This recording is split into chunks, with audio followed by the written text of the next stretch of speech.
Ladies and gentlemen, the following is another fantastic episode of the Wrestling Fans Podcast, Ringside Society. In one corner, we have the greatest thing on God's green earth. No, we're not talking about money, Mary Jane, or Popeye's spinach. He is the tranquil dart of Ringside Society. And whenever he goes to Taco Bell, he asks for a chief burrito because he's made of chicken and beef. Delaware's greatest American hero. He's Rob Bass, and you are not. And the set corner we have that ocean crossing, straight up bossing, flight catching, shot glass snatching, always positive, life is great, repping 592, living in the 718, no cap, straight facts, the worldwide star boy, Remy Blue. And our special guest tonight is actually a young woman who is actually, in my opinion, and she's pretty much gonna, by the time we're done with this interview, gonna change y'all's opinions as well. Ooh.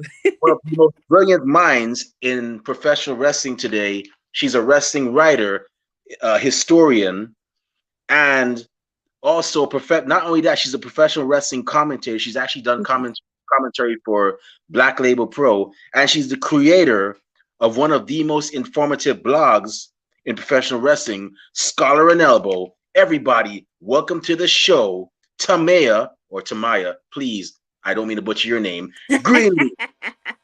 Woo! Thank you so much. And it is Tamaya Greenlee, so 1 out of 2. Okay. Awesome. So, with that being said, once again, thank you very much for, taking time out of your, busy schedule to be on our show. We really and truly appreciate you. You've actually been on our radar for a hot minute. As a matter of fact, I remember. So, fun fact, you were on Twitter before, from what I recall. Yeah. I guess you got deleted, or you took a break and then you came back. And the reason why is because I remembered exactly 4 years ago around this time, or a little before this time, we had an interaction, and I was like, you know what, you're a brilliant mind.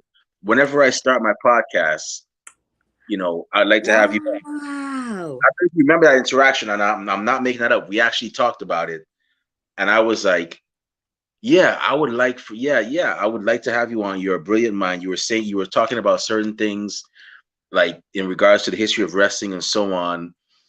And at that time, I believe I was stationed in Japan. And it's like, yeah, I would like to have you on whenever I get this podcast started. And lo and behold, later on, several years later, I happened to come across you, and I'm like, wait a minute, Scholar, no, that sounds. Babe, this lady's brilliant. Then after I saw your name, I was like, oh, that's Tamaya. We spoke how many years ago? And I believe you had a brother. Awesome. I believe you had a brother or a cousin that was on here too. His last name was Greenlee. Yeah. He's into wrestling, and I'm like, yeah, I'm gonna definitely try to get them on. I definitely remember you. Yeah, and I was like, yeah, I gotta get. And then lo and behold, I see you here, and I'm like, wow, okay, we gotta make this happen.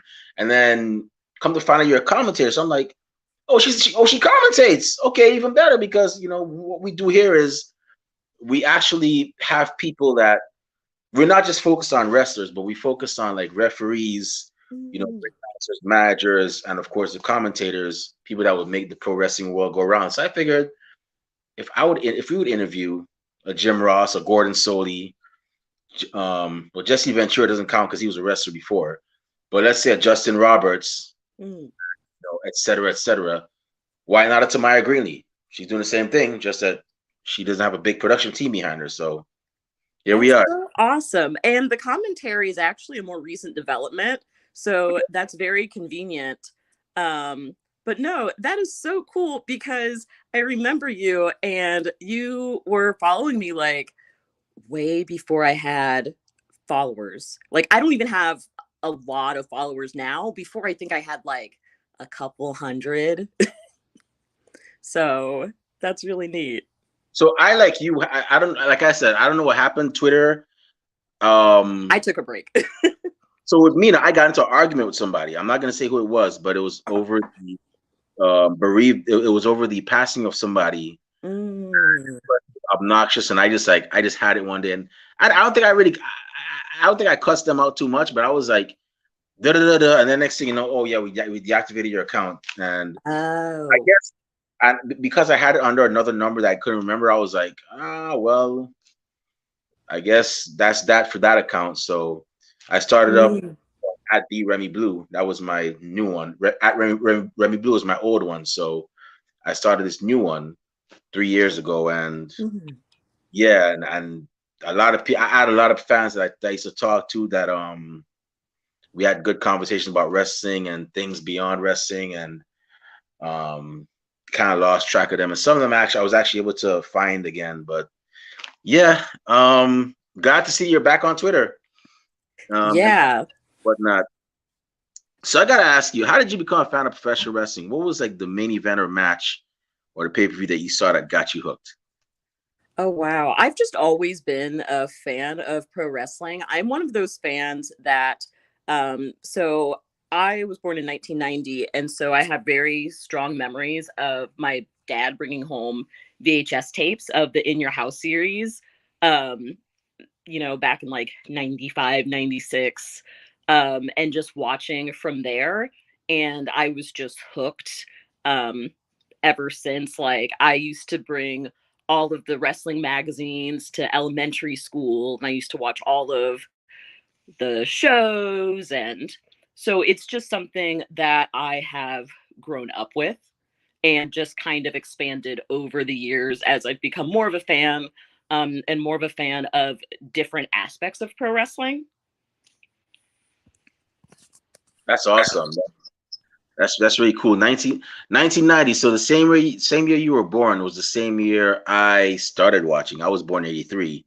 Mm, Yeah, I started watching around that time. That was around the same time Hulk lucky. Hogan Hulk Hogan was running wild. Hulkamania was running wild, and he was going up against the Ultimate Warrior. Then got his ribs broken by earthquake. And yeah, that was an awesome time in pro wrestling. I'm so jealous. So I don't talk that much about it, but my favorite era in pro wrestling, I always say specifically 1992 WWF, but just that like late 80s, early 90s period is just I'm in love with it still. So the Oh fact you got to experience that is super super cool. yeah, I never got to go to it because in my household I was living in Canada at that time, and I actually was like the only one that would really watch it. Mm. Cousins, my older one of my older cousins, he knew about it, but he wasn't really into it as much. So it'd be like I try to watch it whenever I could. And me being the youngest in the house, like I didn't really have to say and I grew up in one of those households where there was two TVs. There was one in my aunt's bed, and then there was one in the living room. The living room TV was the only TV we could watch. So unfortunately, them being older than me, they were like, okay, I want to watch this program or that program, and wrestling would be on. So I'm like, man, this sucks, but whatever. I mean, they're older, so. But luckily that stopped because when I went to live with another aunt, um, back in my native country, Guyana, I had a Mm. cousin that was a huge wrestling fan, as big a wrestling fan as I am. So whenever wrestling was on, and he was like older than me, so whenever wrestling was on, they knew that everybody in the house knew that the two of us, we were, that was our thing. So yeah, it was fun back then. It was.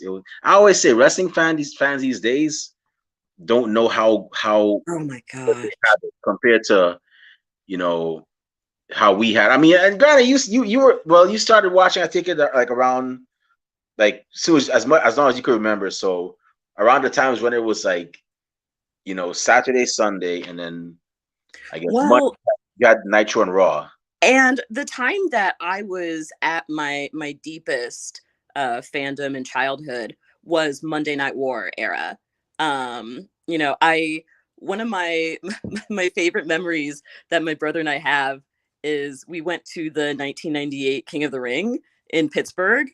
Okay. Um, so like for that to just happen to be the time that we were growing up and getting really really into wrestling, that was just there's just nothing like it And even though that time meant having an older brother who would rock bottom me if I turned the corner too fast, or, insert whatever wrestling move. Don't try this at home. It was really exciting to be able to go back and forth through the channels and always have someone to argue with and talk about wrestling with, and just genuinely never know what was going to happen. We just saw so many cool things, so many really historic things live. And I think that is something that people can't quite comprehend. Like, imagine today's fans seeing the announcement that WWE bought WCW. Oh Like, yeah. I don't think people can understand what that was like. I was, man, I could tell you, I was excited, but at the same time I was disappointed because I was like, yeah, they bought WCW. Then when you found out that they're not keeping WCW as a separate entity, they're gonna absorb it. And from that point, I was like, damn, this guy Vince McMahon has a serious ego, man. Like he could have left that thing alone, let it be its own thing. He was just like, nope, I just want it for the library and the and whatever wrestlers can make me money, I'm gonna keep. And I was like, man, but I just gotta say that goes to show like you never give somebody too much power, too much creative control, because Mm.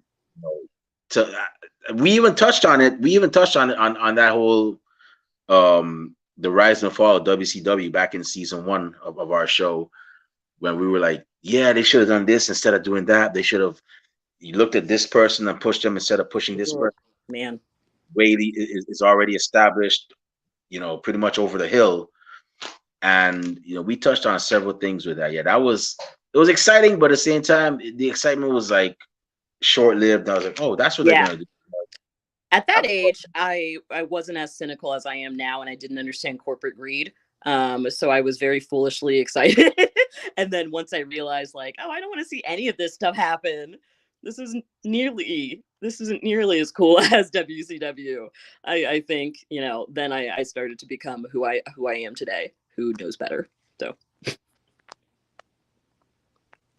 That was definitely something. So, who are some of your favorites you enjoyed watching growing up? Like that you just had to cheer for and couldn't wait to see on oh TV. my gosh. Like, growing up, Chris Jericho, obviously going from WCW to his debut in WWF, like that was a huge one. Um, because I loved everything that he was doing with his obnoxious half ponytail and Ralphus. And so when he debuted, that was phenomenal. I was a really big fan of DX and Triple H. I really like Triple H a lot.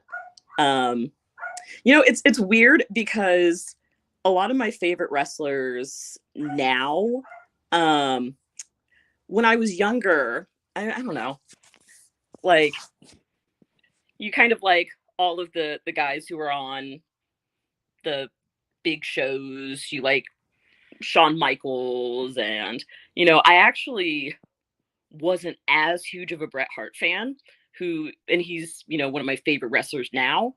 Um, but back in the day, before I knew better, I was more of a Shawn kind of girl. Um, just like, I don't know, all those people that you would see on Raw, I just remember just loving even like the kind of bit players, like just all of that stuff was so fun, and the humor was so good. Um, but now I don't know if I would be as excited as like Kurt Hennig's "I hate rap" gimmick, or like my brother and I thought Conan was the best. But it was just a good time.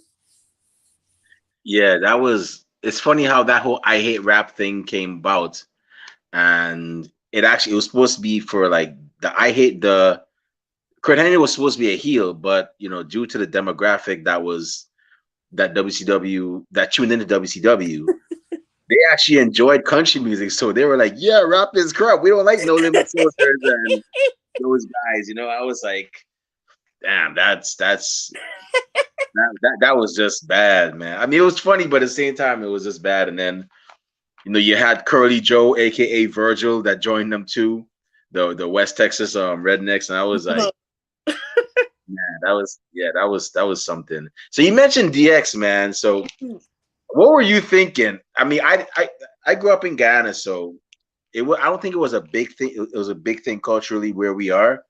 Like certain things that would be offensive to a black person in America would not. We'd look at it and be like, okay, well, I mean, like for example, in my country, and I don't mean to sound offensive to everybody out there, but the word Negro, that's how they describe the black person back in Guyana. We were like, yeah, I'm Negro. That's it. But if you said black, it was offensive to them in Guyana. Like if I'm black, like, no, I'm Negro. You know what I'm saying? Once again, I'm not trying to be offensive to anybody. That's just how it was in my country. That's culture. Over here, you call that person, if you're not black, you call that person Negro, it's offensive. Black, yeah, I'm black. Of course, you could say black. Like I've had somebody one time over here in America stutter. They were like hesitating to say that I'm black, and I'm like, hey, bro, you could say I'm black. I'm not gonna beat. I'm not gonna beat your ass. Like, it's okay. I am black. You could say that. You don't have to say African American. You say black. And he's like, okay. And I was like, yeah, calm down. Trust me. If you're good. But I digress. What I'm trying to get to is that there was an angle where DX came out. The majority of them were in blackface. I think like all except the one guy that was imitating Owen Hart. Yep. But they're all in blackface. What was your reaction? My reaction, I was like, oh, well, in Guyana, we were like, okay, they're in blackface. I mean, it's not really a big. I didn't think it was a big thing because I didn't know about that being offensive. But what was your response when you saw them coming out imitating the nation, and they were in like blackface and so on? Well, I had a kind of a similar reaction because I was, gosh, I must have been like 6 or 7. I forget what exact year. But I was really young and not very aware of that kind of cultural context. So I just thought it was really funny. And today I think it's really funny for a completely different set of reasons. But like it never registered as something until I was looking back and I was like, wait a minute. Because I used to think that, and I still do think that segment is funny, as awful as it is. But I just remember laughing at the impressions. And of course, like, that's around the time when, oh, everything DX does is funny. They were like the cool rebellious figures. So yeah, those guys, man. When I saw that, I was like, it was a memorable segment. But to me, the funniest one was Owen Hart. Like, yeah, I mean, God rest his soul. He's one of my favorite wrestlers. Like, I pretty much, got put in my feelings when I heard of his passing. But Jason Sensation, who was the guy that impersonated Owen Hart, yep. I was like, this is hilarious. And I think that too, that was the funniest part. Like, it wasn't the nation. Like, it wasn't the blackface. It was the Owen Hart impression that I think most people really liked.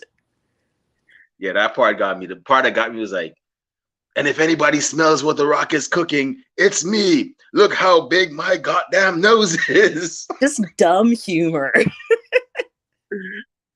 Yeah, those guys were hilarious, man. Oh, geez. I don't think there will ever be another crew like that, like, Triple H and them. It was just, and even when they came back, it's funny because, like, the thing with them is that they always find, especially when it was going on to the PG era, they always found a way to keep it, like, to make you laugh, no matter what era it was. And I was like, man, these guys, oh, geez. They take me back to my teenage years so much. And of course, China was like, I was so in awe of her too. So, everything that she did, and anytime she was with them, I was just, you know. Yeah. Yeah, China Orgy. She was another one too, man. Ah, man, I feel so like sorry for the way things happened with her. I think she should have never done that documentary. I think she should have just stayed in Japan and just she would have been better off there. But yeah, that was definitely a fun time in wrestling. So um, how did the commentary? Tell us about the wrestling commentary. You recently got into commentary after doing Scholar and Elbow. How did that happen for you? Um, oh my gosh. Now I actually have to think about how it came up. Because I had started doing ring announcing. Um, Shortly before the pandemic, I had started um, just really practicing and learning from my mentor. And I had done the pre show for a promotion called Bizarro Lucha. And then, everything shut down like right after. Um, and this isn't great advertising, but I think I'm horrible at ring announcing. Like my energy level is just like not there. And so it just gives me a lot of anxiety. Um, but I remember even around that time talking to my friend about doing commentary. And I was just like, no, I'm really nervous. I don't want to mess it up and embarrass myself. But commentary was actually like my first dream job in wrestling. Like I wanted to be a commentator ever since, God, I don't even know how this was possible, ever since I saw Jerry Lawler and JR doing commentary. Um, and it's just a matter of getting to know people and them asking if I would want to um, do it, because I think it was around that time of the pandemic I actually had my first offer to try commentary. Um, but that didn't pan out. But yeah, it was just someone knowing that I wanted to try it and giving me an opportunity. Um, and I found that I really, really liked it. Um, the first time I actually ended up sitting for commentary was for a promotion called Hybrid Championship Wrestling, which is a great promotion um, that runs out of Terre Haute, Indiana. And one of my friends, who is one of my biggest supporters and one of the greatest people I've ever known, Hollywood House, he needed someone to do commentary with him because his regular partner was sick. And so he asked me if I would join him. And I said, well, yeah, sure. Because if there's anyone I trust, it's him, that I'm not making a fool out of myself. So it finally ended up coming together. And then all these other things. That's awesome. That's awesome. I'm glad you got that opportunity to actually, get into commentary and so on. So, what was it like doing it for Black Label Pro? I know Black Label Pro, they're one of the most Oh my popular gosh. promotions in the Midwest. We had a couple on here separately, of course. Cam Dreesen and JMG. I forgot her. I know her as JMG, Mm. but we've had them on here, and they mentioned Black Label Pro. So, and I've seen other people mentioning it as well too. So, what was it like? Oh my gosh. For them? Were you nervous? Were you like, oh my gosh, this is one of the biggest in the Midwest? Like, how do I? I was so nervous. And I don't think I actually said how this came about, because it's a testament to how huge Twitter is and how you don't know who's watching you. Because I actually um, got recommended because Marty DeRosa was following me. And Sarah was looking for someone to replace her, and she ended up having a couple people, but I came across her radar because Marty said I see this person. I love her tweets. Um, and so she recommended me, and me and Val Capone ended up working with Dave Prazak, um, which still blows my mind because I Some big names you work with Dave Prazak. because What? talking about growing up as a wrestling fan, when I got into the indies, it was, early Ring of Honor. Um, so for me, Dave Prazak is one of the voices of, pro wrestling for me. Like, I just associate him with so many great memories, so many legendary matches, and like it's just never ever would I have thought I could have an opportunity to work with him. Um, and obviously, he was so cool. He was so nice, so easy to work with. Um, was so embarrassed by us bringing up his Hall of Fame induction. He's so down to earth, and Val Capone is so great. So that was my first time meeting her, and it was just a really great night. Um, Black Label really took care of me. They were so nice and supportive. Um, I couldn't have asked for a better experience, and especially when it was really just faith that I could do it, because I didn't have a lot under my belt. Even for where I am right now, I still don't think I have enough under my belt to even fathom an opportunity like that. So it was just really, really cool. Val Capone, isn't she the one? I don't know if it's the same person. Name kind of rings a bell. Isn't she the one on Twitter that goes under at Val Pancakes? No, so that's the other Val. Oh, Val Capone is Chicago area. She's really cool, roller derby, tall, blonde, has a fan for everything. She oh, does ring announcing too. yeah. That name sounds like it rings a bell, but yeah, but I mean, Dave Prazak. Wow, if it were me, I would have been nervous because Dave Prazak, he's the guy that actually started Shimmer, or Mm, one of the minds behind Shimmer, and I'm like, wow, like like legendary, that's crazy. like all the But, stuff that I loved.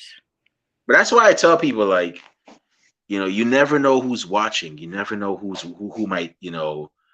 like I remembered we took a picture of Tales from the Territories, Mm. and I'm not trying to brag, but lo and behold, who ended up liking and following us? Vice TV, the actual TV network that actually hosts that show.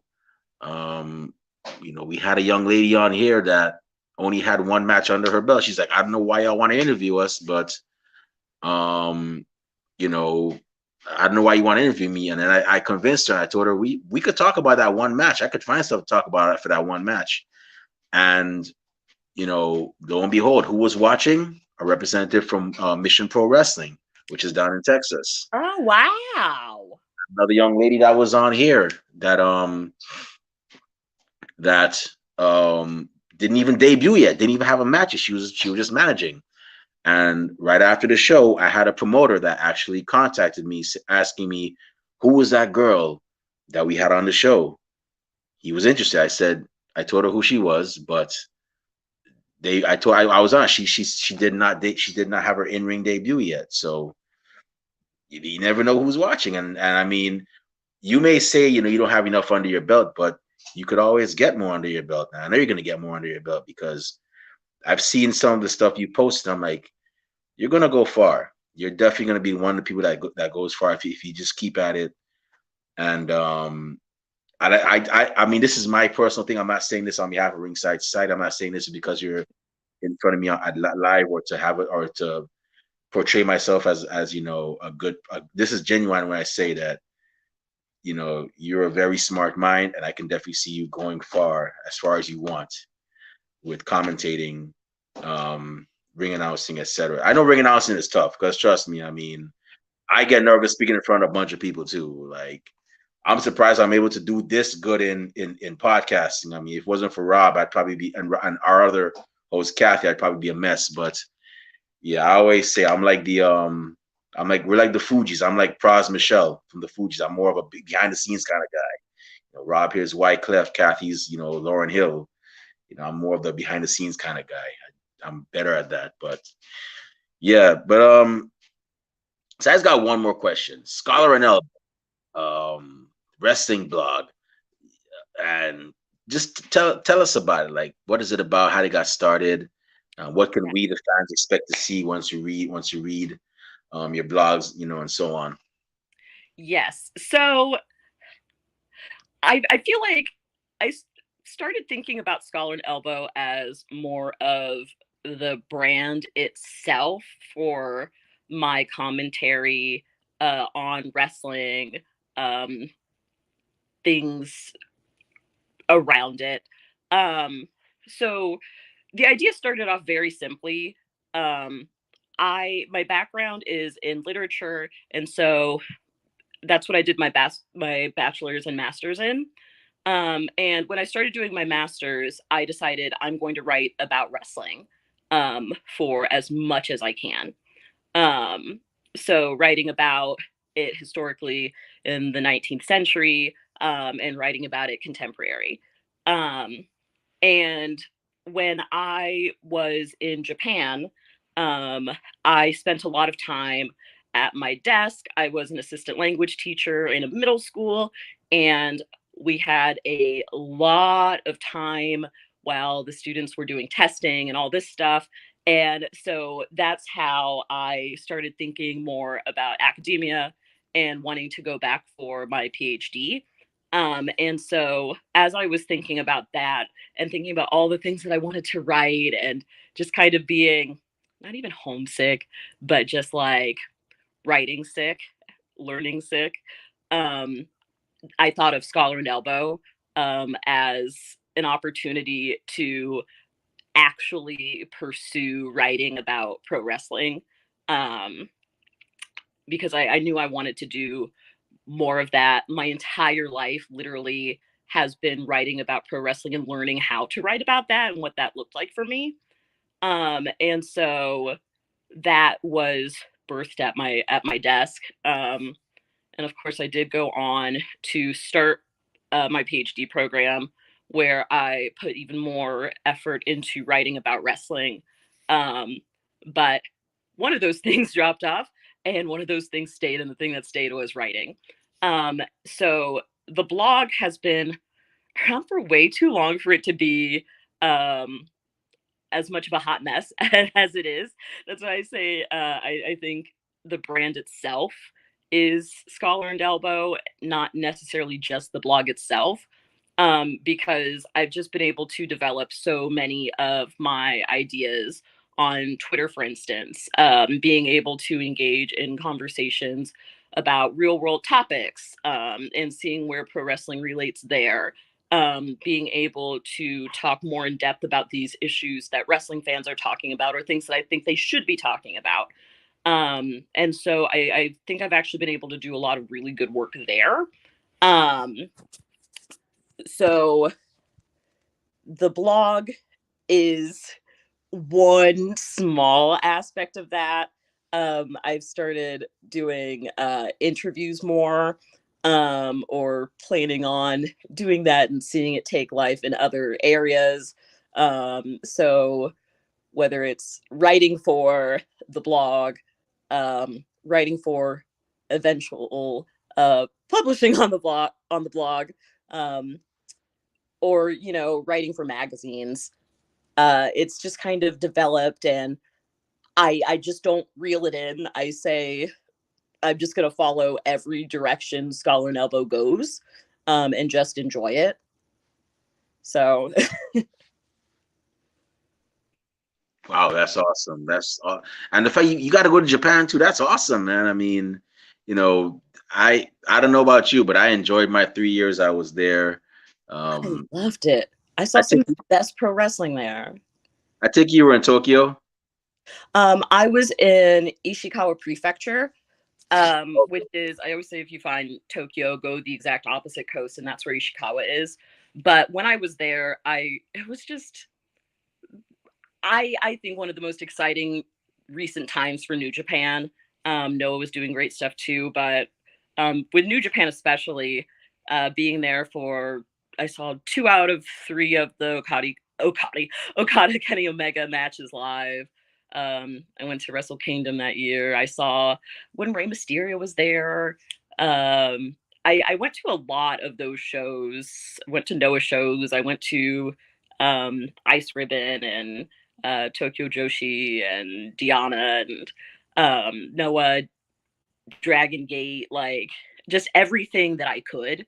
And I had a great time doing it, and I am glad because that was the the only thing that could get me out of my shell when I first got there. My desire to see pro wrestling got me to Tokyo for the first time by myself. So it was just a really great memory. Yeah, I never got to see any wrestling shows there for some reason. I don't know why. Normally It's when I got off, complicated trying to find them. yeah, whenever I got off work, I just wanted to normally go home or go out, or check out some park or something.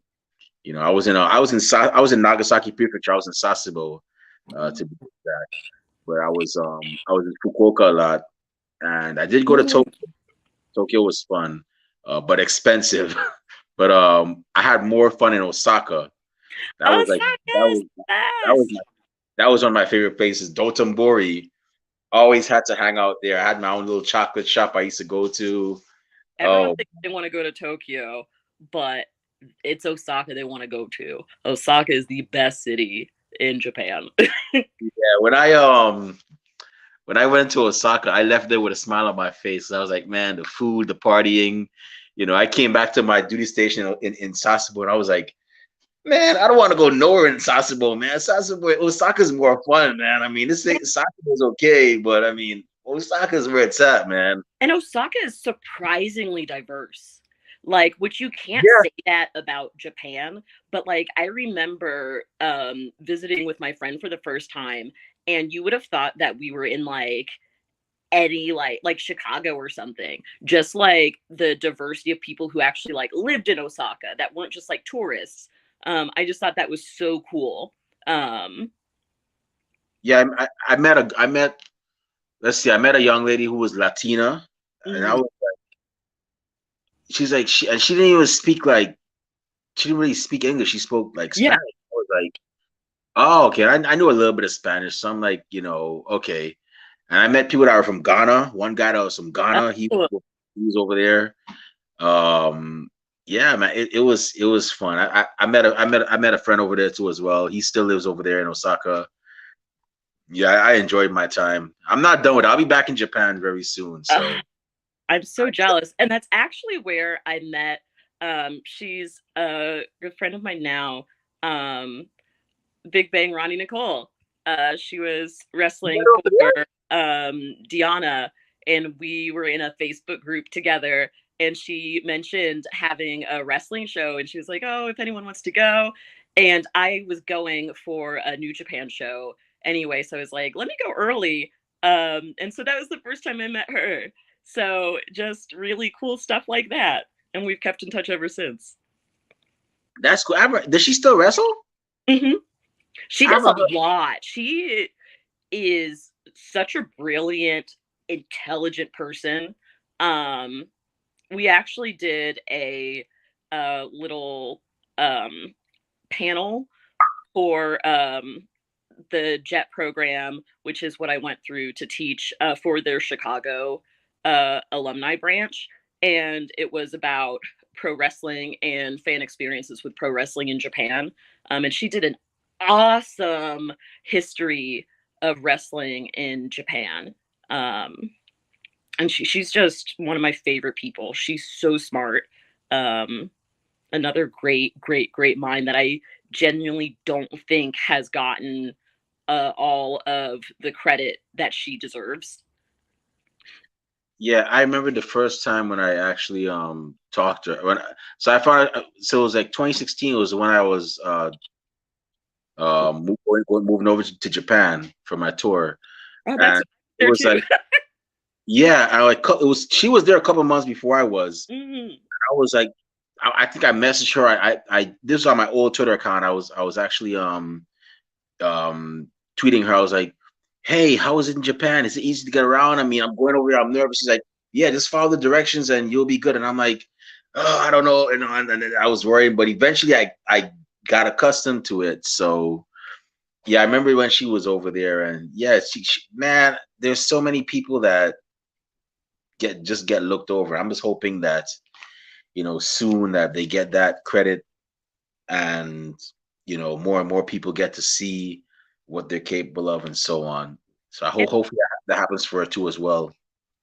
and I really think that that's more to wrestling's detriment because I think there are a lot of people like that who get the attention they deserve in other areas, but wrestling is always the last to really latch on to people who have just this mind that is just bigger than this bubble. So hopefully that's changing. Yeah, yeah. Well, one thing I can say is the accessibility of it and the Mm, availability of it has definitely changed. Because, like I said, I grew up in an era where you got it on Saturday, you got it on Sunday, and that was it. There was no Monday Night Raw or Nitro at that time. Uh, mm, didn't have cable, and your parents weren't that cool, or if you had even if you had cable, hopefully you had cool parents. They bought the pay-per-views for you. If they didn't buy the pay-per-views for you, well, you either saw it on oh, whatever stills the wrestling company wanted to put up, or you heard about it from your friends, and that mm. was it. So, and now you have it like you can watch wrestling every day. Oh my Uh, gosh. there's multiple pay-per-views you can watch on the weekend. It's just crazy how far it is advanced, as opposed to when I started watching, 30 plus years ago. But I'm gonna go ahead and turn it over to Rob. Kind of Rob has a couple of questions for you. Yeah. Rob, go ahead, man. The floor is yours. All right, sweet. Thanks, Remy. So what's going on? How are you doing today? Doing good. How are you? I'm well, just we got a storm out here. I'm in Delaware, they got a storm out here going, so I'm just Oh no. hanging out, and trying to wait for it to calm down so I can run my hounds out so they can, use the bathroom, do their business and all that, all that good stuff. So how was your day today? Anything crazy happened? Just a normal day, A normal day, um, back into education in a different way. So I got to spend some time with the youth of America, Oh, okay. which is always interesting, seeing a different perspective than I'm accustomed to seeing lately in my advancing age. Um, so nothing too exciting, but just there's something about that that's frightening and reinvigorating. Do you have any of your students or whatever? Are they wrestling fans? Do y'all talk about wrestling sometimes? I actually, so this is a very new job for me, um, Mm. and I have not mentioned wrestling.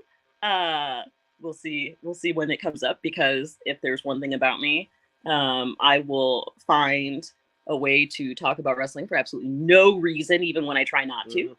Mm. So we will see.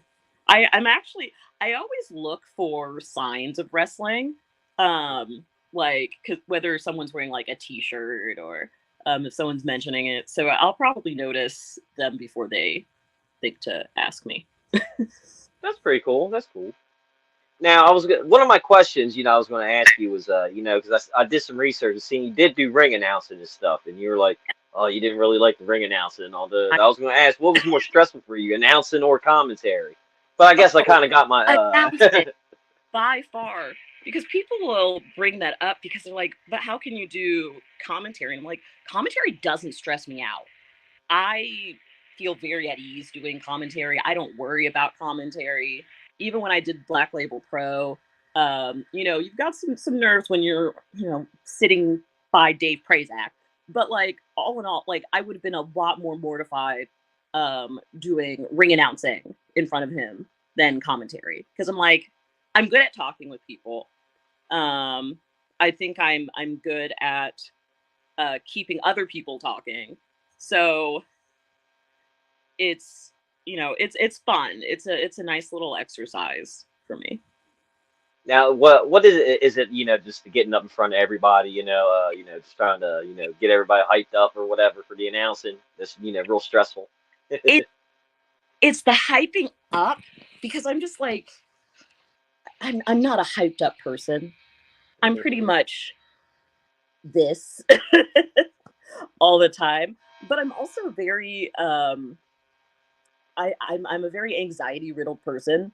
And so, when you're doing commentary, if you misspeak, all you have to do is correct yourself, or you have someone else to play off of. But if I, am in the middle of the ring, one, I'm not a person who is made for other people to be staring at. So having all that attention is immediately very nerve wracking for me. Okay. I don't like to be the center of attention. But it's also like this one chance to do it right. This one thing. And, you could just completely wreck the moment in the show, ruin something important. So yeah, I don't have the nerves for it. Now, see, you're the total opposite of me because I ring announce, stuff and all that, and I love that. I think that is fun. I'm like, the only thing stressful about that is is me hunting down the workers and the wrestlers, trying to get all their stuff.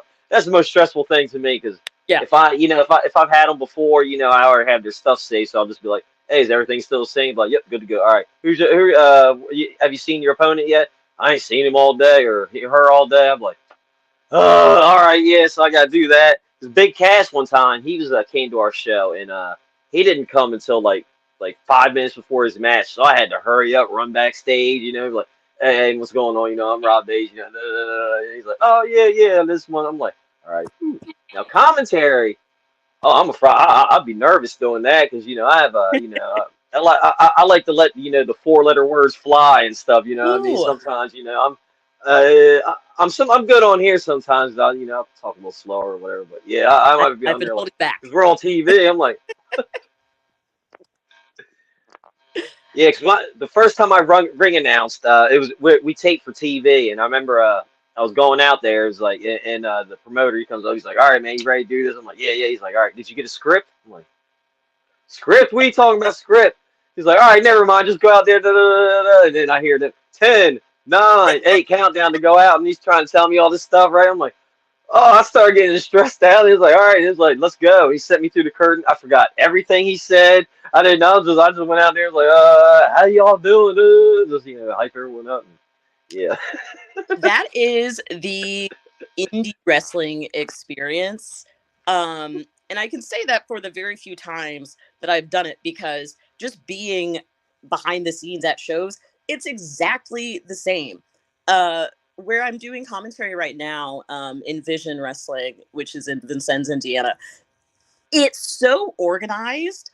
I thought I was having like a stroke or something, because it's just so neatly laid out and well communicated. But there's one place that I did ring announcing for. Is the first time I was doing ring announcing by myself, and I will never watch it back. It is the worst memory that I have of being on mic. I just remember like having to jot down everything on a notebook, and then like finding out as the show was going what the matches were and what got changed and this and that. Like, it was literally like, it would be right before someone's music plays and I'd be like, okay, who is this? It's a title match. Okay. See, we're never that disorganized. I know, like I know who's coming out. Yeah, it's a title match, and I got, like that. Yeah, we're not. Yeah, Oh, I'm good now. I've ring announcement. I'm mainly reffing all now. But I love reffing. But yeah, ring announcement. I'd rather do that than reffing, I because was so bad. I messed up so many people's names. Uh, oh, and like so confidently messed them up too. And then like a second later, I would be like, "Oh no, his name is not Bob at all." Oh man. Oh no. I know when I'm in the ring, sometimes I'll sit there, I'll mess with the ref. We're standing there or whatever. I'm like, see this person coming out. I'm like, man, they're a piece of garbage or whatever. And then they're like, what? I'm like, nah, I'm just joking. Nah, they're cool. They're like, what are you talking about? Oh yeah, that's great. Yeah, now I was a little self conscious when I was bringing announcing, because because I sound country and all, and I'm out there, like I figure I'm out there like Jeff Foxworth. You might be a redneck if your bike has a gun rack on it. Hey. I sound like that, but I remember going through the curtain one time in a CCW. Their ring announcer, Rosaria Elsa. She was like, "I love your voice." You got like I was like, really? I thought she was just being nice. I mean, I said, really? Like, yeah. And then during the intermission, I went out there. A couple people were like, taking pictures with me. You're like, I like your voice. And I was like, all right, okay, never mind then. I Well, hate my voice, but definitely those personal flourishes that like people end up being drawn to because it's so naturally like you. It's not something that you have to think hard about and, you know, make into some really like almost ill-fitting costume. Like hmm if you have personality, if you have charisma, um there's always going to be someone who, if they didn't love the way you speak before, they're going to find it that much more endearing. hmm I don't know That's if I'm right. That's right. about me, but I can say that. There you go. There you go. There you go. So when is your next show that you have coming up? Do you have anything coming up this weekend or next weekend or anything? Or Yes.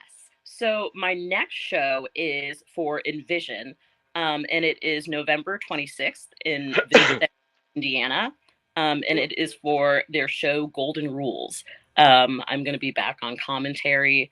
My commentary partner um, is in a match, so I'm going to be joined by the Mm, great Robert Leach, who, if you watch Indiana wrestling, amazing voice. He does announcing other stuff like just so that's going to be really fun, and it's a great show, a newer promotion, um just a great assortment of talent, so yeah, definitely check that out. Keep an eye on Evision's social media, um because I think the last shows that they did were on YouTube, so I don't know if that's the plan going forward or if they're working on getting that on IWTV, but it's really solid stuff. oh, that's awesome. That's awesome. Now what's the farthest you traveled for so far for commentary right now? Have you just been in Indiana so far, or have you gone anywhere else? Or Just Indiana. As far as doing work related things, I stick to Indiana. I'm Mhm. not. I don't really put myself out there as strong for places outside of Indiana. And I don't really put myself out that strong in the first place because there's so many people and so many talented people. Um, and just I do a lot. And you know, there's a ton of people who are really great at all the commentary and the ring announcing. So I don't know if outside of Indiana will be in my future. I'm keeping my fingers crossed because I can only imagine what opportunities are outside. I'm still hoping that one day someone's gonna take me up on doing a death match show because I really want Ooh, to do commentary for death match. And I ooh. don't know if people look at me and think that I'm like joking or something, but I'm that's my goal. That's my dream. Um, I was actually gonna do ring announcing for Queen of the Death Match before it got canceled.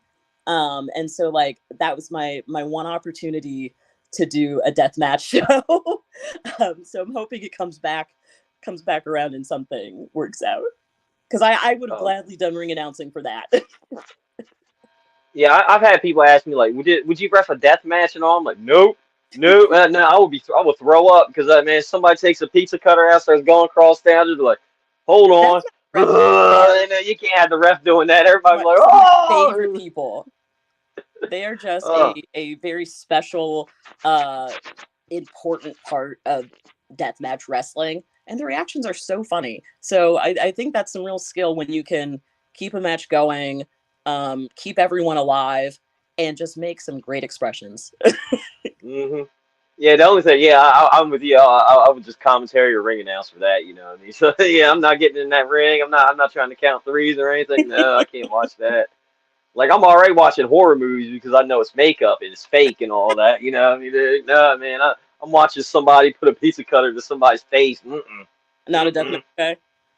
And yeah, when I was younger, I kind of Hmm. would get into it, but as I got older, and I'm like, oh man, how you getting up the next day and you got to walk around? I feel that pain. I'm like, no, I'm good. But it's amazing because I have some friends that do deathmatch, and I'll see them having these brutal matches where I think they're like actually hurt. And then I'll see them 2 minutes later just walking around like nothing happened. And I'm like, what is wrong with you? Like, how?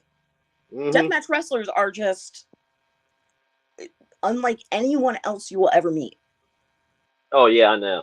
Yeah, you just be sitting there, like, hey, do I got some glass in my back or tax? Can you help me pick them out and all? You're like, Drive I the don't hell know. on them. Yeah, maybe you have to get somebody else. We're at the fire Yeah. hall. You can get one of the EMTs out there. They might help you. That's their job. I ain't doing that. Uh, Now, yeah, you also see, you write articles and you all Hmm. that good stuff. Now, is that as stressful to you as doing announcing or commentary? Is that? But you said you went to school for that, so that's probably just like, yeah, this is what I do. This is easy. It's a You different know. kind of stress. Um, Hmm. so like on one hand, it's very easy for me, but there have been other factors that have made it more complicated over time. So first, when I was doing my PhD, I found school a lot harder because I was having a really hard time with my depression. And that was I had started Scholar and Elbow up when I was in my first year of my PhD program. And I just completely, had a whole like little meltdown and just could not write. I thought I was done writing. I just couldn't get the words out. I couldn't form thoughts. I just, didn't think that I had a future there until it like just all of a sudden came rushing back. Um, Occasionally that becomes a problem, but with other health problems that I have going on, I have a chronic illness that's going on a year now of having, and I get really bad brain fog. Mm. With that, I get really bad joint pain, and so the act of typing is really hard sometimes. Um, so I have different stress uh, involved with that, and I don't get as much done as I would like, which was hard.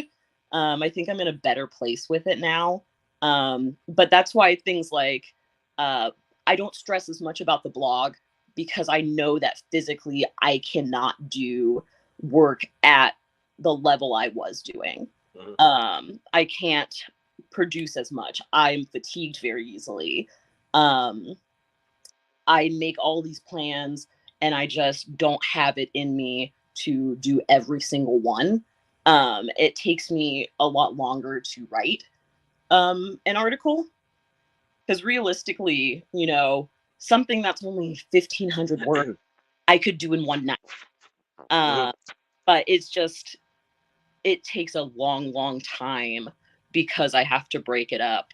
Um, and then just the anxiety on top of that with getting, the imposter syndrome and just worrying that this isn't as good as I know it can be. Um, it has affected me. So it's easy and very hard. Okay. I understand that. I remember when I went to school, I used to love English class. Going up there, doing that part, the writing stuff, writing stories and all, short stories. I used to love doing that. That was pretty cool. I love writing also.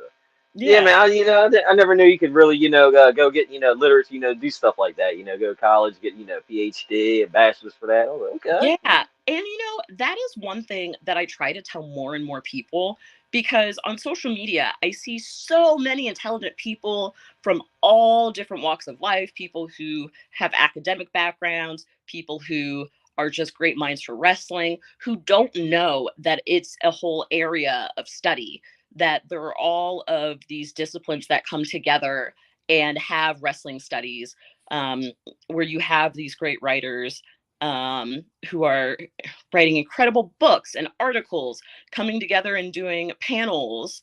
I was part of a panel at the last Pop Culture Association, American Culture Association conference. Um, it was a digital conference, and I was presenting on pro wrestling topic with, gosh, how many other people? There were two separate panels, and just being able to get together with people like that. And our area was serialization and storytelling. And so being able to talk to other people who didn't know about pro wrestling, who got really on board with what we were explaining, just because they could follow, you know, our perspective, the sources that we were going from, relating to our knowledge of how serials work. It was just such a great experience, and I got to work alongside people I only knew through Twitter. There's just so many brilliant people, who don't have, again, the followings that I think they should have, who are just doing incredible work. So I always recommend people looking into pro wrestling studies.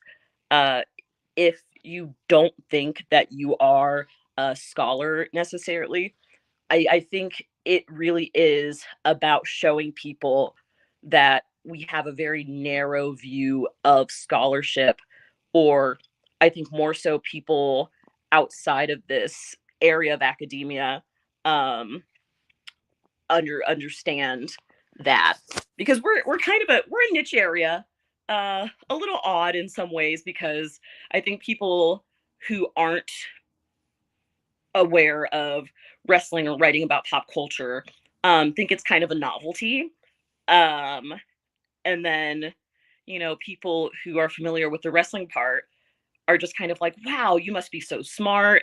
And it's just, there are a lot of really intelligent people, but the accessibility is the problem, because I know so many smart people who could be doing this great level of work, where it's the quality of your thought, and your creativity, not whatever you think you get from higher education. Um, and I just think that, again, some of the best scholars don't consider themselves scholars, and they are tweeting for free, not even knowing how intelligent, the work they're doing is and how important it is. Yeah, that's cool. Yeah. So, yeah, I understand. Yeah, just tweeting, doing all that, not knowing you're a scholar. Yeah, yeah, I see that too a lot. It's like, man, these people are smart. These people are just hella smart.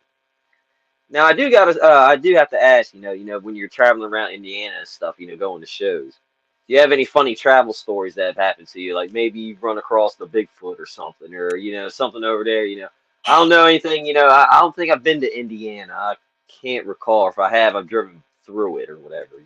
So You know, Indiana is, you always get some weird stuff going through, especially like going out to Vincennes, Terre Haute. You see some interesting sights. Um, as far as US travel stories go, ooh, I went to, I know you're not a deathmatch guy.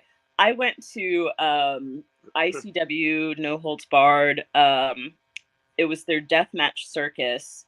I was actually night one. I was ring announcing in Indiana, the show that I did a terrible job at.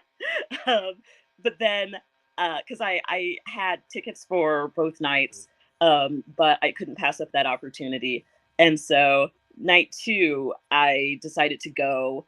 And I had some friends who were at the show who were going to be there as fans and people who were working, and it was in Michigan. One of my really good friends from college, she's from Michigan, so it's like, okay, yeah, I'll go. Kind of two birds with one stone. I'll go visit her. I'll bring her to the show, because I think it's fun, and she always supports my wrestling stuff, even though she has no idea like what I'm going on. She's just like down for something fun. It took me a while before I got over this, but I ended up leaving there saying, I'm never going to Michigan again. And anyone who was at that show understands, it is impossible to put into words what that was like.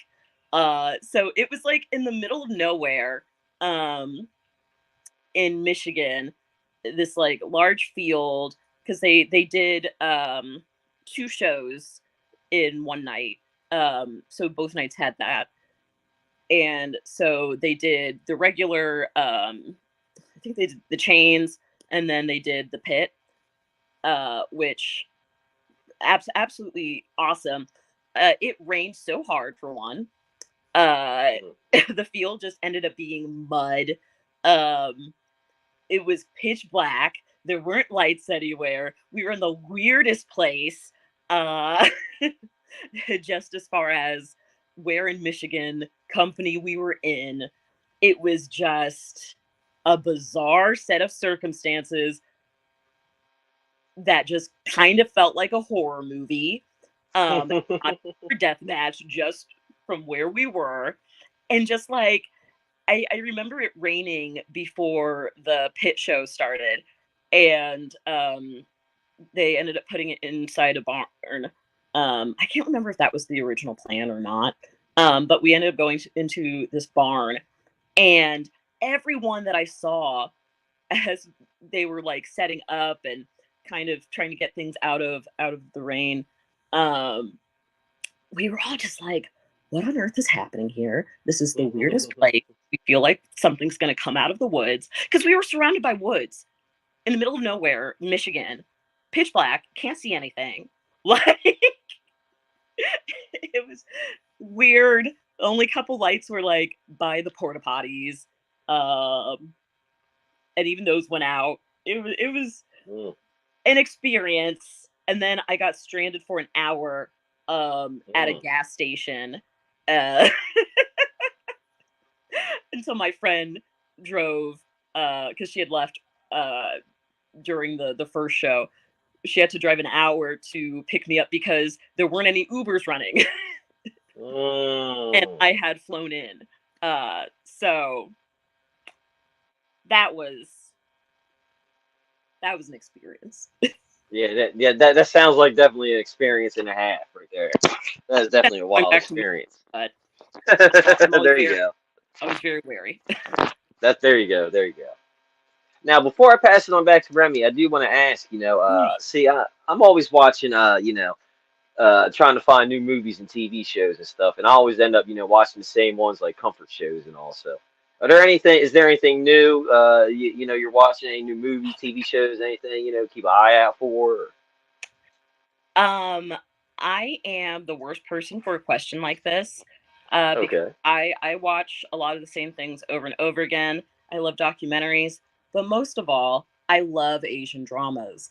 So anytime I'm talking about a TV show I'm watching on Twitter, maybe one person, if I'm lucky, will know what I'm talking about. Because I love shows from Korea and Thailand and Japan. I've been watching Chinese dramas about ancient martial arts and fantasy and all of that stuff. So if anyone is interested in Asian dramas, I have an assortment of countries that I'm very interested in. There's a good show called Beyond Evil from Korea that was fantastic. The Untamed is one that I've been obsessed with. That's a Chinese show. So yeah. If I might ask, are you a fan of Bollywood? I haven't watched a lot of Bollywood. I enjoy it, but I haven't watched as much. I would recommend anything from the three Khans, Mm. Amir Khan, Salman Khan, Shah Rukh Khan. I don't know if you ever saw this one movie, Kuch Kuch Hota Hai. That's a great Oh movie. yeah. That was what got me into Bollywood movies as well. Karan Arjun's another one that I haven't seen any of the new school stuff because it's been like decades I've seen anything new from Bollywood. But I would definitely recommend that one, Karan Arjun. And also this one called Kabi Kushi Kabi Gam. That's another great one. That sounds really familiar. That's with Shah Rukh Khan. I don't know if you know who I'm talking about, but Shah Rukh Khan, Kareena Kapoor. Ah, maybe that's Oh, right. Amitabh Bachchan. It's like an all-star cast. Amitabh Bachchan's in it. His wife Jaya Bachchan is in it. Yeah, it's a great thing as well. I love that. There is a movie that I gotta see. I was watching when I was coming home one Christmas from Japan. It was called Take Me to the Moon. I don't know if you ever saw that one. It's a Taiwanese movie, and basically it was like this group of friends that were actually a band, and then one of them, she goes and ends up getting popular. But I guess due to her music career didn't, her solo career didn't pan out as she wanted it, and so apparently she committed suicide. And one of the guys who had actually liked her, but I guess either he didn't feel like it was the right time to carry on a relationship with her. He ends up getting into a fight with another one of the friends that ended up actually dating her and leaving her. And he ends up walking on the road, and a bus knocks him down, apparently. And he ends up going back in time to when they were all in high school. And I guess now he's trying to pretty much fix what happened in the past for a better future. So I was watching it, and then as I was like, I think I had 30 minutes left on the show, left in that movie, and right then the plane landed, and they cut off all the so I'm like, I was getting an actual nightmare. That But sounds yeah, that so was good though, and I'm glad that now I know who I can talk to about I'm because not I'm not too versed in Asian drama, but I'm open oh, to actually looking at new cinema as well. Like I'm I'm always the same way. Like I just love a good story, and it's just a matter of consuming so much content. I end up looking in new areas, and it's so exciting. If you don't, whoever's watching this, listening, if you don't find something in a different language, and you'll be amazed at the talent. It's just kind of like how people had their minds blown by like Squid Game, like, oh and yeah. it's just like you realize that those are like veteran actors who have been at the top of their game for decades. Like there's just all kinds of talent.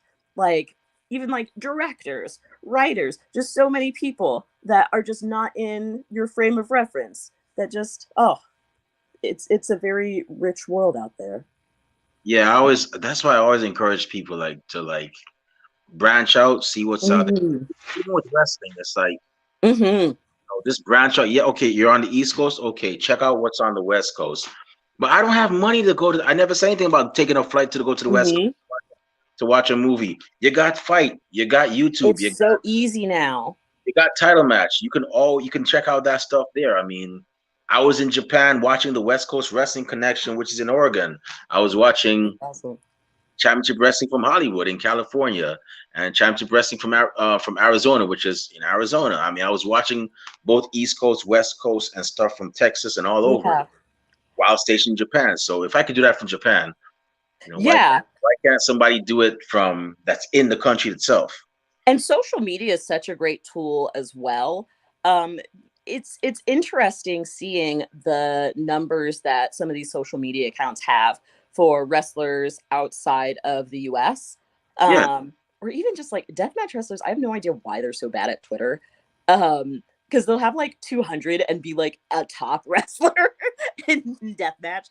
But like there are just so many wrestlers in Europe, in Mexico, all these places that I don't know if it's just they have other social media that's more popular in their own countries, um, or if maybe the online wrestling community isn't as big there. But there are just so many talented wrestlers who have smaller platforms and so many promotions with smaller platforms that if you just watch what they have available, you're going to see some really awesome stuff that you might be tempted to discount because you see, 203 followers. Right. So I always see, like, if I see a name that I'm not familiar with, that's how I notice like some of the best promos are happening in the UK. Like some of the best recorded video promos, much better than what's happening in the US indies. It's just, you know, just seeing these things posted on Twitter and just being like, this video production is so good. And I would never have known about this person if I just hadn't randomly seen this. Yeah, yeah, and I've known about so many, professional wrestlers that have gone on to WWE and AEW, just Mm, looking out there and seeing, what's out there. mhm, I always like I knew about Alexander Hammerstone before he got popular. I knew about him mm, WCWC over in Oregon, and I was like, mm. this guy looks like Thor.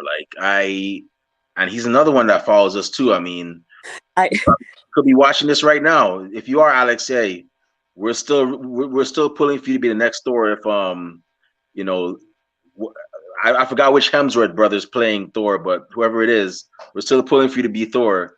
If that Hemsworth guy decides to quit, but anyways, I and digress. I my I can't even remember what I said, but I'm pretty sure he has me blocked, probably because I said something not mean spirited, but accurate and snarky. And I'm sure it was really funny. I can't remember what it was, but because I'm not someone who gets blocked very often.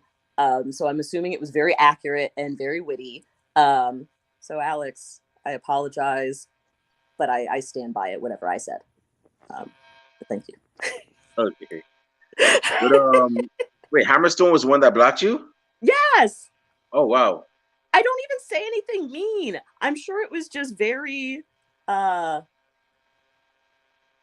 pointed commentary, Okay. but like not anything scathing because I say things I mean, honestly. some Um some people have thick skin. I've heard rumors of certain people who I shall not call. You just say something that's respectful and they block you. I heard one particular Hall of Famer just started going on a blocking spree of, people that didn't even know, that didn't even follow him. is I've it heard of Teddy stuff Long? like that. Because I wasn't blocked by Teddy Long.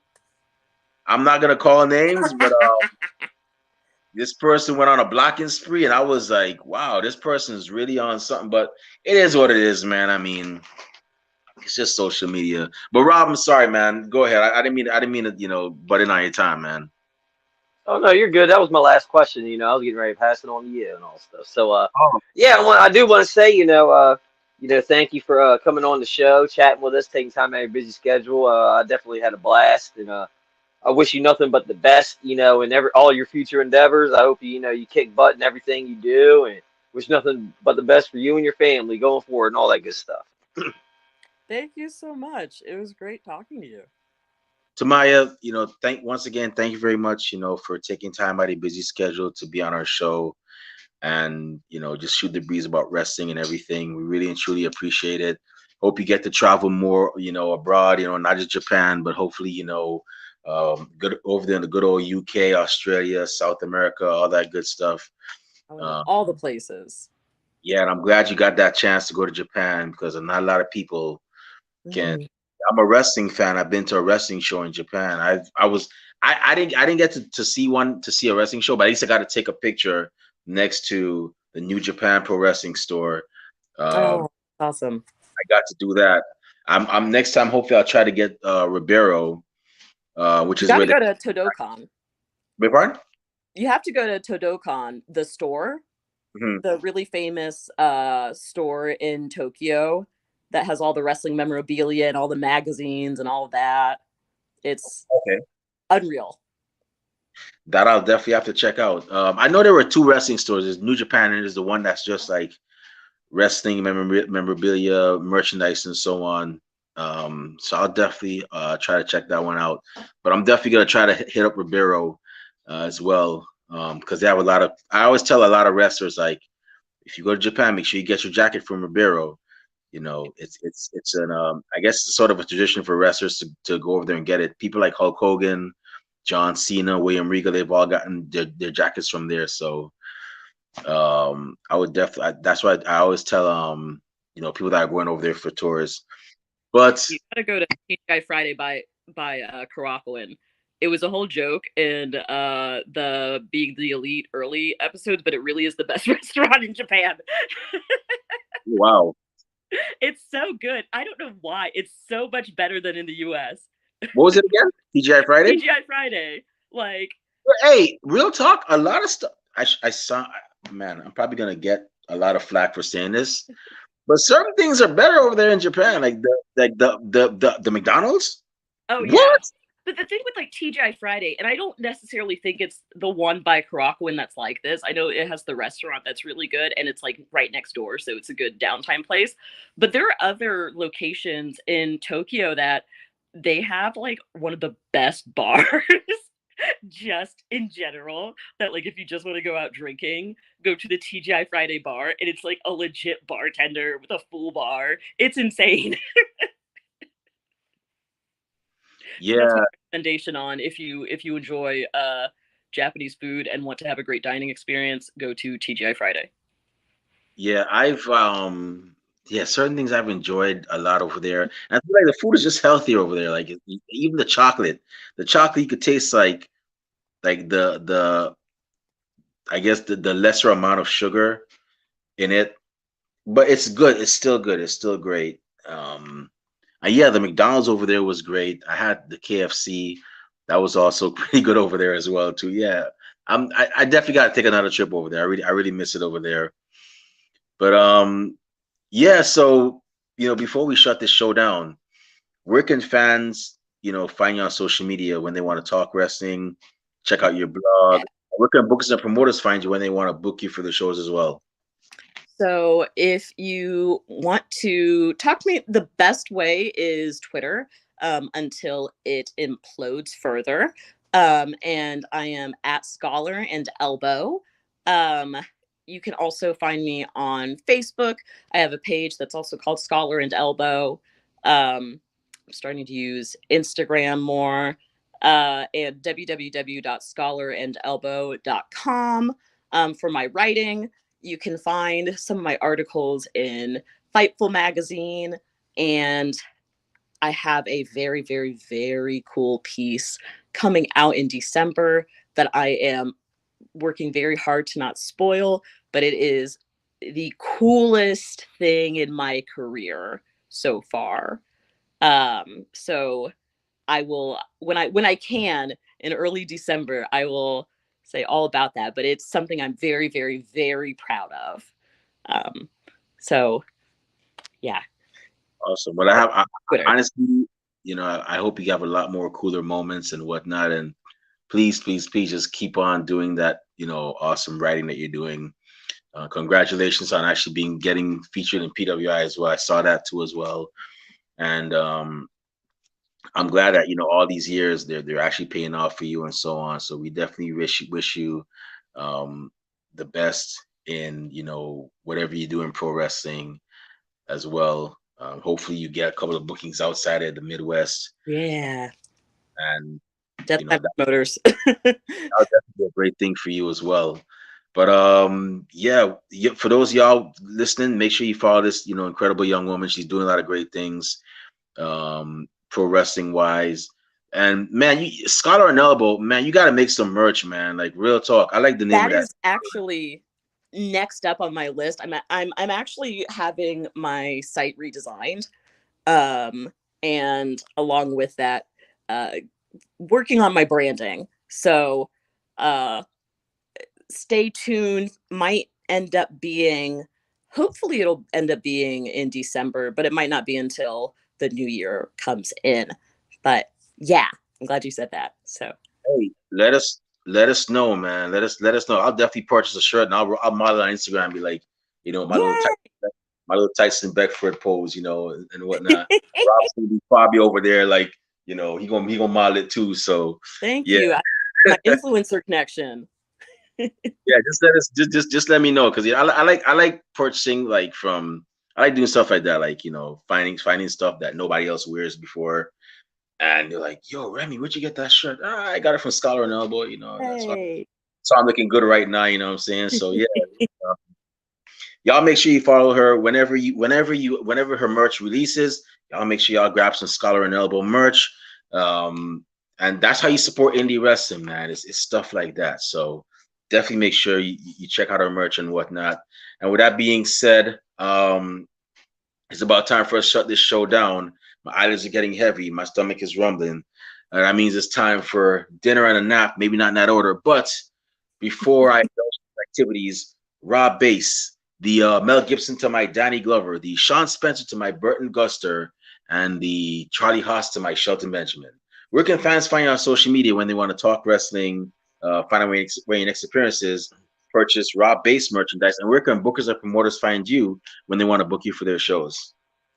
All right, you can find me on Twitter and Instagram at Rob_Base82, and I'm on Facebook, Rob Base. And then next show I'll be at is December 3rd for 1CW CCW. It's a Christmas show or whatever. I don't think any matches or anything have been announced yet, so stay tuned for that. It's December 3rd. It's like 3 weeks away, or whatever. So we definitely have something up. So definitely stay tuned for that. Yeah, but why do I have a feeling that y'all are gonna do a Santa Claus angle at that one CW show? I got a good feeling Santa Claus is gonna come through, Mm-hmm. open up a can of whoop ass on somebody, and then he's gonna start throwing gifts into the crowd. I got a feeling y'all. I'm watching y'all. Y'all over there at one CW. Y'all be on some surprising stuff. Y'all think y'all got me fooled. I'm Sean Hardy. I'm watching you. Just let you know that. Hey, I don't know. Hey, maybe I might throw that idea out tomorrow in training. You know, what I mean, hey, you never know. But if y'all want to find me on social media, not that I have anything cool to say these days, but who knows? Maybe you'll hear me say something cool for the season. You can find me on Twitter at the Remy Blue. I'm also on Instagram under at the Remy Blue, and also on Facebook under that name as well. Just put in Remy Blue, you'll find me. Our podcast is on social media. We're on Twitch at Ringside Society 2019, Twitter and Instagram at Ringside Society. We're on Facebook as a Facebook group, and we're also on Spotify, and we have a Teespring store where we actually have where we actually sell official Ringside Society merchandise. And we just released our newest design. It's called Stripe Lives Matter. This one's dedicated to the referees. Pretty much giving the referees that have actually been giving us years of dedication a little bit of recognition. So definitely check it out. Cop some merch. All proceeds go back into keeping our show afloat. It doesn't go back into our pockets. And last but not least, we also have a YouTube channel where you can see cool interviews like this one, like the one we had with John Cosper, who's also an author. And we also, on that interview, we also had the one half of the first ever WWF Women's Tag Team Champions, Princess Victoria. She was on our show there as well.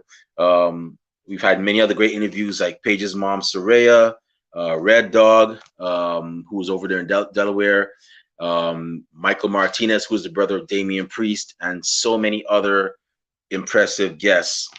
So definitely make sure you check out our YouTube channel. All you gotta do is type in Ringside Society, and once you see that dark blue and light blue yin yang sound, the blue flames around it, that's when you know it's us.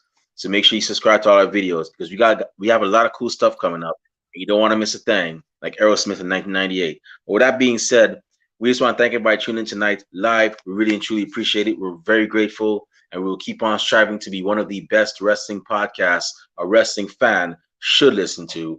To those of y'all that will listen later on when you get a chance, thank you very much in advance. And those of y'all that hate us, can't stand us, really and truly wish we'd go away, Well, like myself at the Golden Corral and Rob Bass at the Taco Festival, and heck, Tamaya Greenlee at an Asian Drama Film Festival with the coolest films out there, we're not going anywhere for a while.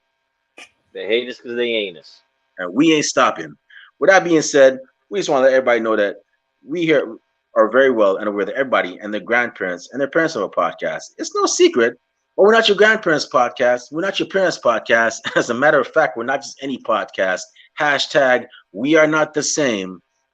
And yo, Rob Bass, one time for the mind, one time for the people, one time for the wrestling culture, and one time for the illustrious, brilliant works of scholar and novel creator Tamaya Greenlee.